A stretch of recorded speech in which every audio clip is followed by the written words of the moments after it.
dnešním videu se budeme snažit překonat tady tyhle schody za 24 hodin. Říkáte si, a ten kdo je překonal, jen toho, že má aspoň jeden člověk jenom. Já vím. Ale prostě bylo by to cool, kdybych byl druhý a když to huge získáme za těch 24 hodin, tak uděláme soutěž o tady to huge koupit Corgiho Golden. Ale pokud to nezískáme, soutěž nebude. Nebo bude, ale o 100 000 diamantů, ano. A říkáte si, jak to chceš prosím tě udělat, jak jsi na mobilu? To taky vím. Stáhnu jsem si takové legální hacky, jo, prostě je to legální, prostě našel jsem nějakou aplikaci, že Roblox. A mám tady to mod menu, to už mám nějakou dobu, která to nepoužívám. A tady můžeme si něco nastavit, třeba jump modifier. Takže když teďka skočíme, vyskočili jsme strašně vysoko. A když dáme ještě wallhack, tak to každý po anglicky dojde, prostě musíme něco najít. Tady máme...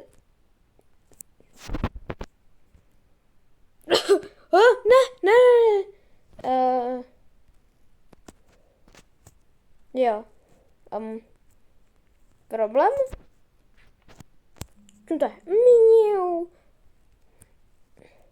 Takové cestování.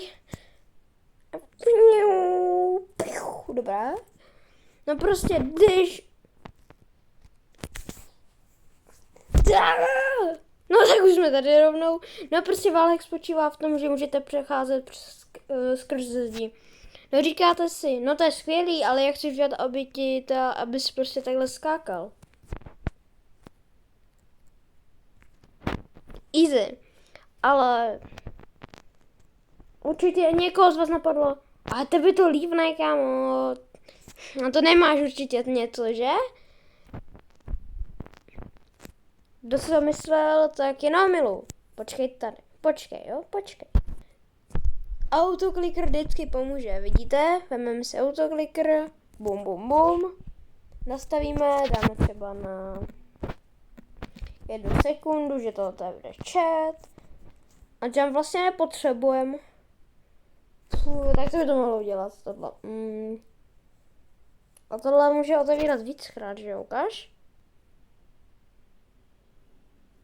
To by i teoreticky mohlo fungovat, ale dáme tam prostě na otevírání chatu. A nebo by to teoreticky mohlo pomáhat jumpu. No, to je taky otázka. No dobré, takže si nastavíme bunny hop.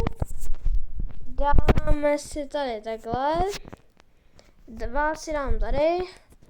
A ještě, kdyby náhodou, aby nás to nelívlo, tak si dáme tu stránku, aby nám to ten autokliker nějak prostě nevypnulo. Shit, koukejte, kolik toho tam, jak nám to tady píše.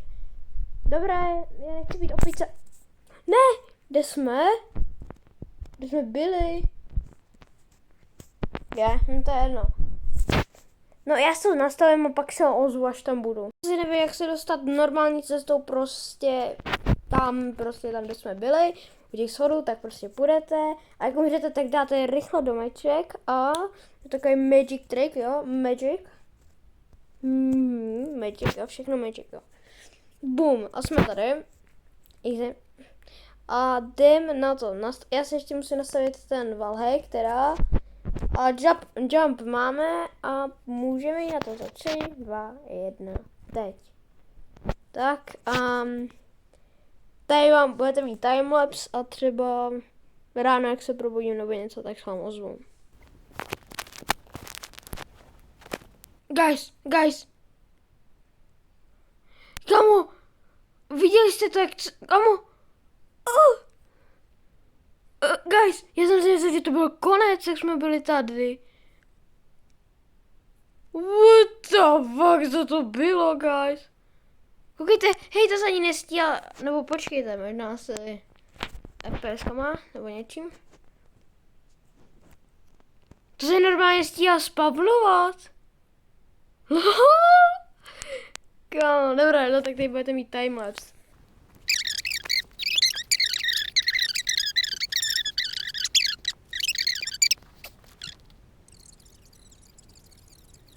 Ještě bych chtěl říct, že podle mě jsem jediný Čech, kámo, který tohle dělá a kterým se tohle stalo prostě.